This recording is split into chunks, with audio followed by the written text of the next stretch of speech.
Very warm welcome to David Taylor of Extraordinary.Coach.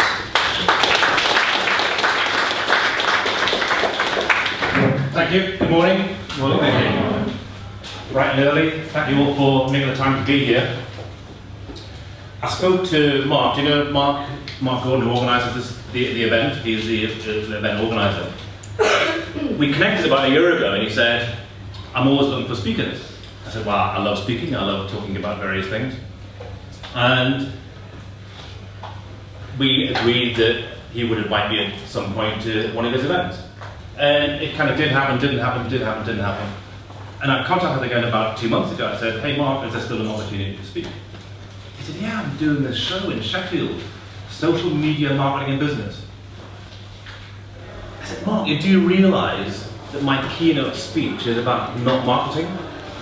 In fact, do you realise that I don't believe in marketing?" He said, "Great, come on." So thank you for coming to a marketing show and coming to a talk about marketing creates distance. So we'll start with a little survey. Hands up if you use Facebook. That's pretty much the whole room. Hands up who enjoys using Facebook for the ads.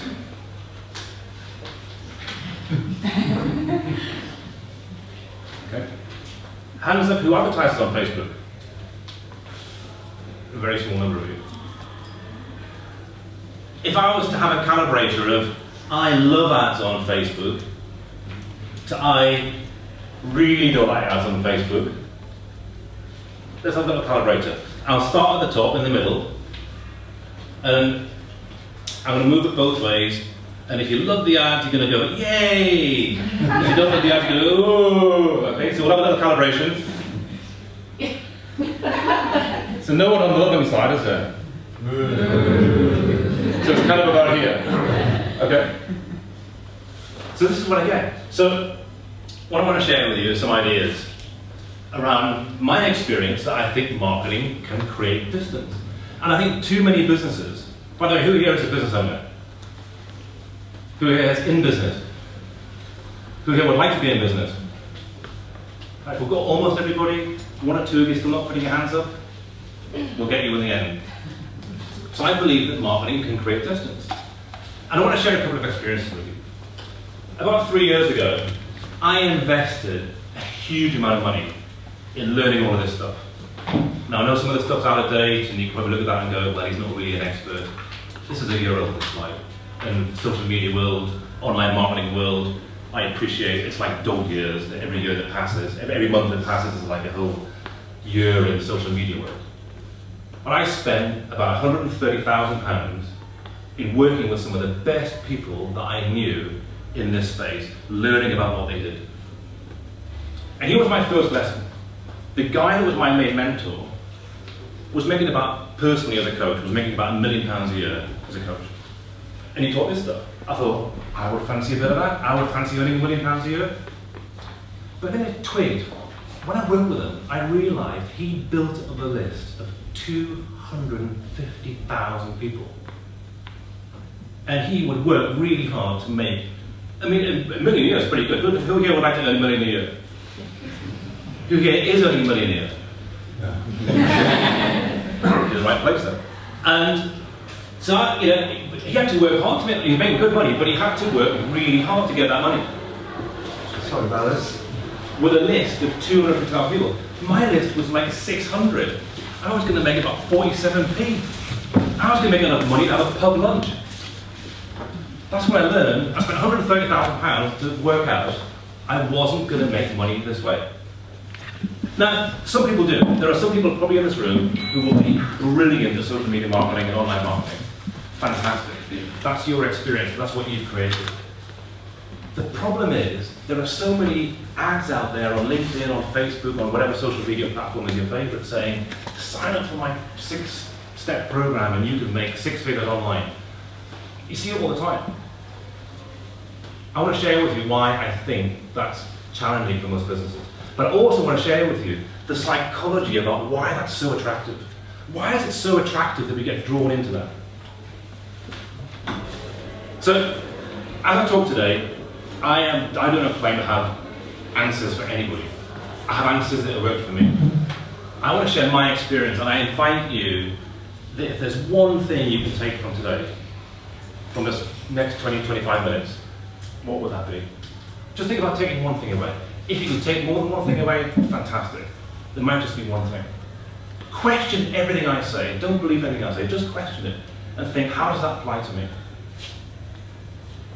That's my invitation to you. I want to start with a calibration tool, a very simple calibration tool I created about how we use or how we can use marketing. I know this doesn't cover all the marketing, this is more sort of online, social media type marketing. If I was to look at impact versus ease, stuff that's easy, writing a blog. Anybody here written a blog? A few of you. Have you done a Facebook post? Anybody, or a LinkedIn post or similar? Anybody got an autoresponder, email type engine? One or two of you. Writing an email, easy. Twitter updates, even a webinar, a personal email. And on a personal email, if I receive a personal email, it feels a bit more connected. A phone call, it feels a bit more connected. Is this a reasonable calibration of activity? Impact versus ease. But here's the thing about all this stuff. Why is it attractive? Because it's really easy. All of this stuff is so easy, you could do it and never get out of bed. You could lie in bed for months and do all this stuff and something will happen. Or maybe not happen. I think you move to the next step. A group experience. This is a group experience. This is kind of a workshop. Or a powerful personal experience. But you see, this is much less easy. Getting people into a room, getting someone to meet face to face, to have a conversation. It's a lot less easy than sending out a post. It's a lot less easy than sending out a message to your direct mailer and having lots of bits of email go out or bits of physical mail go out. And I want to look at this calibrator a different way. I look at it intimacy. This creates intimacy.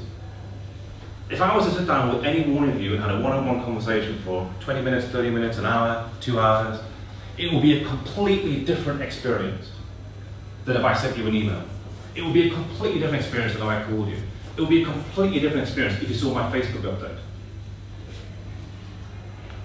Let me show you a little example of this. Does anybody know what this is? It's a building, I know that. This is, anybody here from York? Apart from me? I live in York. So this is a school in the middle of York called Bootham School. I have 2 kids and they go to Bootham School. A couple of years ago, I went to Liberia. I know this is a bit of a tangent. Anybody know where Liberia is? By the way, I'm almost certain that everybody in this room, if you've seen the news, you know where Liberia is. Because 2 years ago, it was the center of the Ebola crisis. So you would have seen pictures from Liberia, it's next to Sierra Leone. I was in Liberia 2 years ago at the start of the Ebola crisis. And it was an amazing experience. And I speak about my experiences in Liberia. In fact, I'm speaking this evening about my experiences in Liberia. And I thought, wouldn't it be great to share this story of humanity, a really powerful story of humanity, with this great school? And my kids go there. I thought, it's a shoe-in. It's going to be easy. Of course they'll want me to speak, because my kids go there. So I emailed the headmistress. Hi there, I went to Liberia, great story, really powerful, I'd love to speak to the kids. Flatline, no response. I'll do it for free, no response. So I called the secretary. I would like a meeting with the headmistress, please. Okay, got it in the diary. Now, to be fair, I had a slight advantage because my kids go there, so she's going to see me, she thinks I'm seeing her for the kids. So I've got a slight advantage, I appreciate that. I went to the school, she said, how can I help you? I went to Liberia. It was a really powerful experience. And I shared one of the stories, it took 3 minutes. Within 3 minutes she said, I've got to have you speak to the junior school, which is where she worked. And she said, I'm going to speak to the senior school and have you speak there. And so the senior school contacted me and said, would love you to come in and do 10 minutes at school assembly. I don't want to do 10 minutes at school assembly, I want to do a keynote speech to the whole school. And so I went to visit the deputy head of the senior school, and she said, well, you know, I'll give you 5 minutes and just understand your story. So I told her one of the stories, a powerful personal experience. What that created was an hour conversation. She said, straight away, she said, I've got to have you speak to the whole school. We're going to give you a whole hour in front of the whole school. And so I got an hour in front of the whole school, and I was invited back. Now what that does is then create a great reference for me. Create introductions to other schools that will pay me to speak. So a powerful personal experience that I gave away, I invested it. Created business. Create a number of connections which create business. So why don't we do that? Why don't we some of you in this room go, well, I love doing this stuff. Why is it that a lot of people don't like making that personal connection? Why is it we don't make that phone call? Why is it we don't create that powerful personal experience? 3 core reasons. By the way, there's lots of 3s in this thing today. 3 core reasons. Who here was a baby? You guys got babies? Who's never going to put their hand up ever? Who has any idea of what it's like to take away the sweets from the baby? What happens? You get this kind of reaction. You take the ice cream away, you get this kind of reaction. And this is what happens when we go and have that conversation. It's easy to send an email because if they say no, if they don't want your business, it's like, oh, it doesn't matter. But when you go and ask someone face to face, say, hey, can we do business together?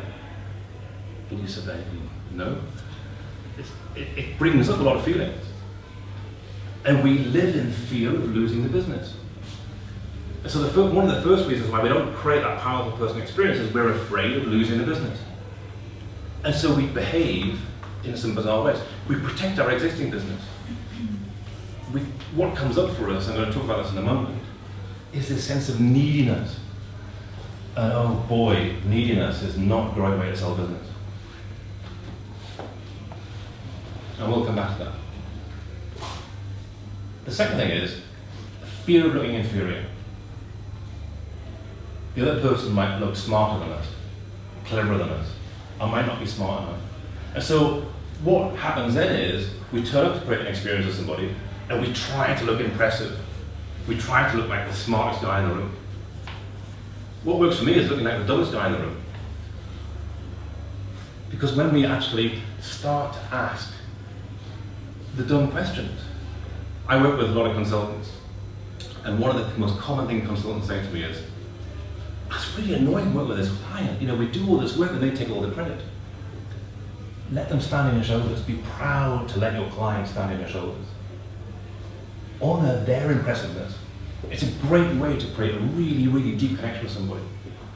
But we don't like to do it because naturally we want to be impressive. Naturally we want to be great at what we do. Be the opposite of that.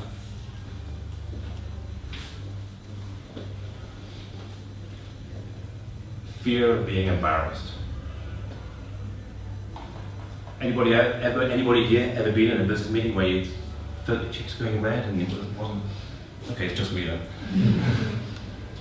You think, oh, I'm not doing well here or whatever it is. What if you said that? What if you said, I don't know how this is going? Just be human. And all these things, by the way, what I'm really talking about is creating a human connection, which I think is a very different experience than creating a machine connection. So these are the basic psychologies. We're afraid of losing the business, we're afraid of looking inferior, we're afraid of being embarrassed, and so we don't show up with people, we don't sit down and have meetings with people. What could you do instead? Another three ideas. So this is my first one. This is the one that I think is the most powerful one for me. I think if you've seen some of my tweets, I put out a question: is it possible to build a £10 million business with no marketing and sales? Who thinks it is? Other than me? A few of you. I coached someone starting about 10 years ago. As a result of that, 8 years ago, he set up his own business. And because I was coaching him, and because he set that business up because of the work I did with him, he gifted me 10% of the equity. He said, I'd like to give you 10% of the shares, and I'd like you to become an advisor to the company. I thought, okay, I can do that. And you know what? 10% of nothing. It's not that impactful, didn't think about it that much. That was 8 years ago. This year we will break through £10 million as a business. And it worked because of this. Deep personal relationships. We got our first client, and it's a specialist advisor firm. We got our first client, and we did a great job for them. And then that client, we worked with this team, and some of those people from that team moved to new businesses. And when they arrived at those new businesses, they phoned up and said, hey, could you come, that stuff we did over here, could you come and do it over here? And so, very organic, but very slowly, our growth was like this. But suddenly when people have moved into 4 or 5 different businesses, suddenly we've gone from having 1 or 2 clients to having 4, 5, 6 clients. And it was always by invitation, it was always by referral. We never phoned them up and said, hey, let's do business together. They phoned us first. Because we created a deep personal relationship. And we maintain that deep personal relationship consistently. And consistency, by the way, I think it's the most important thing you can do in business if you do anything. It's consistency is the thing that makes the difference. So consistently making deep relationships is, I can't think of anything more powerful in business. I'll tell you about this. You've got to let neediness go. I bought a BMW 5 Series touring car a couple of years ago. And there was a BMW dealership that we'd been using for about 10 years. And we went in and spoke to the salesman. And we said, we're just buying a car, what kind of deal could you do? Every single conversation was, he'd phone me up and say, so David, if the price is right today, will you do business? No. Hey David, if I can do this for you, are you ready to do business? Every single conversation was asking me for business. It just felt really needy. You experienced that? You ever met somebody that's just so desperate to sell you something? How does it make you feel? Does it make you feel attracted to them, or does it make you feel repelled? Attracted? Repelled? Yeah. Needy is creepy. I went to another BMW dealership I'd never been to before, and they had actually a second-hand version of the car I wanted. And the guy said, look, we'll go out for a drive, you have a look over the car, whatever you want to do, just come and let me know when you're ready. Never called me, never hassled me. May I take a turn? Please? Come grab a seat. I said, please, never chased me. But I felt that if I had a question for him, he would be there. I bought the car. No doubt. It was exactly the car I wanted, and I didn't feel any pressure or any hassle. There was no neediness in that transaction. I felt really comfortable doing business with him.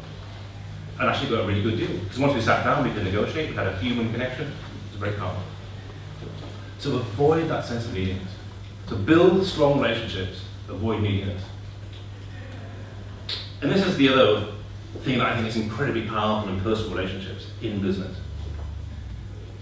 I work as a coach.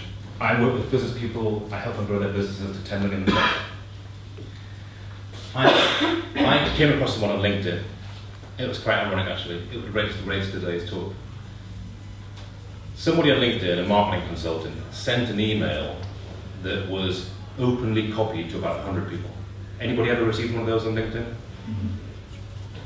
And it was just like this mass email. The fact it was copied to everybody was crazy. And he said, I'd love to help you with your marketing.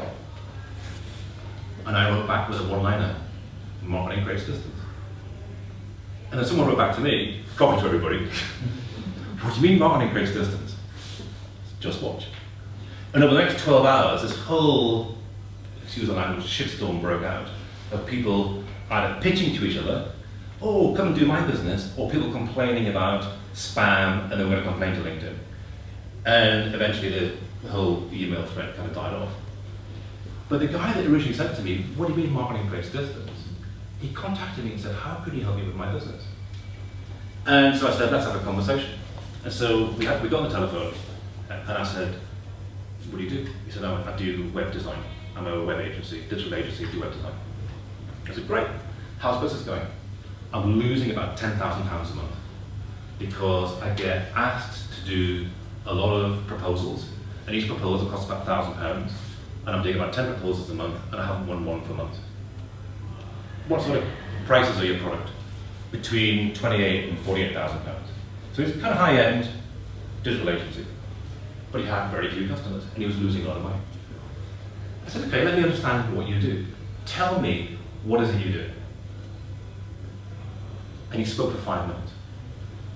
I said, you know what? I know exactly why you're not getting any business. He goes, why? I said, because that was so boring. It was the truth. He was so unbelievably boring. And I'm a bit regionalist. He was also from Birmingham with a thick Birmingham accent. It didn't help. It just felt like the energy was just being sucked out of me. And I told him the truth. Now, what was powerful about that was his business mentor, the people in his company, his family and friends weren't telling him that. They weren't telling him that when you go to a client and you say that, they're dying. But what I did say to him was, I wasn't just negative, I was just telling him the truth. What I did say was, you said something into that I loved, but then I got bored again. He said, what was that? And there was a thing about how he described the psychology aspect of his business. I really loved that, I just really loved that. And when I asked him about it, he got really passionate. I said, well, why are you hiding that in all this other stuff that just sucks the energy out? Within 24 hours, he changed his LinkedIn profile to be a web psychologist. Anybody here ever heard of the idea of a web psychologist? Neither of you. But what happened was, people started saying, what's a web psychologist? It created interest. And he positioned himself as a web psychologist. 3 months later, he had to buy another agency because he had so much new business. So what I invite you to do is create powerful personal relationships and serve people, don't please them. Our inherent, innate sense is, because we're afraid of being embarrassed, we're afraid of feeling inferior, we like to please people, we'll make them feel good. Yeah, you look great in that outfit. You're going, oh my God, no. Tell the truth. Serve your clients, don't please them. The final message I want to leave you with is a word that I think changes everything. When I work with my clients, I work with coaches, I work with business people, the word that gets in the way of business growth more than any other word is the word no. So I want you to imagine, who here has ever been to Starbucks? Or similar? A shop. Who's ever bought something? So you go to Starbucks, I want you to imagine you're in Starbucks. And imagine what you normally drink. You're in Starbucks, it's really, really busy. And you get to the front of the queue, and the server says to you, how can I help you today? And you go, I would like a triple mocha, double shot, latte, soya, whatever it is, frappuccino, and I'd like it for free, please. Can you imagine saying that? What energy comes up inside you? Anybody feeling really excited about that idea? No? Well, why not? Anybody feeling a little bit nervous about that idea? Because that's the kind of feeling you get when you ask a client for business. Can we do business? Ooh. Why? Because they might say no. And what I do is I get people to play that game. I say, go and play that game, but here's the outcome. This is how you win the game. You win by getting them to say no. Isn't that weird? But what that does is it makes you so much more relaxed. All that kind of tension you might have in your throat and in your belly, it goes away. You're just so much more relaxed when you have an engagement with somebody. There's so much more connection in a relationship because you're more relaxed. And what's really funny is, by the way, people really struggle to say no. I was in Santa Monica and I played this game. So if I asked my clients to do it, I'm going to do it too. And I played the game and I was in there in Starbucks. I said, can I have green tea? I said, can I have green tea for free? And the guy goes, I need to speak to the manager. I can't. I said, dude, just say yes or no. He said, no, I'll go speak to the manager. Okay, where's the manager? I'm afraid he's just stepped out. Okay, when's he going to be back? Monday. Dude, it's Friday. I'm going to wait till Monday. Just say yes or no. And he couldn't. You know, another example of that was a friend of mine did it. And it was in a Costa. So Costa made me different. They said, have a free cup of coffee? The guy said, no, we don't do free coffee. He said, well, I'll just say yes or no. He said, tell you what, I'll do it as a sample. Don't tell anybody it's a sample. Because it was harder to say no than it was to give a free sample away. Well, another example, there's a lady I coached in Australia, and she was going to play the game, and she forgot to play the game, and so she went to her local supermarket on the way home, and she bought a couple of packets of crisps. She could watch a movie, eat some crisps. A couple of big packets of crisps. And she got to the checkout, and she put the things down, and it was $6, and the checkout lady said, at $6, he said, oh no, I'd like them for free, please. And the checkout lady was like, okay. And she leaned over to the next checkout and said, she wants them for free. Ask her what she wants them for. So she looked Penny in the eye and said, what do you want them for? I'm going to eat them. Because what they're doing is they're avoiding dealing with this no. So when you ask for business, you're afraid of the no, but the person on the other side of the relationship is also afraid of the no. You both create this whole energy around this word no. So embrace it. Every time you ask for business, every time you meet somebody, every time you ask for a meeting, you win by getting a no. That's how you win the game. But here's the thing, when you fail, what a brilliant way to fail, because you get a yes. So, 7 ideas altogether. We like to do the easy stuff because we're afraid of being embarrassed, we're afraid of feeling inferior, and we're afraid of losing the business. And when we hide behind marketing, all those things go away because they're real innate fears. What you can do instead is create great relationships. Serve and tell the truth. And let go of egos. And finally, embrace the word no. Thank you very much for your time this morning.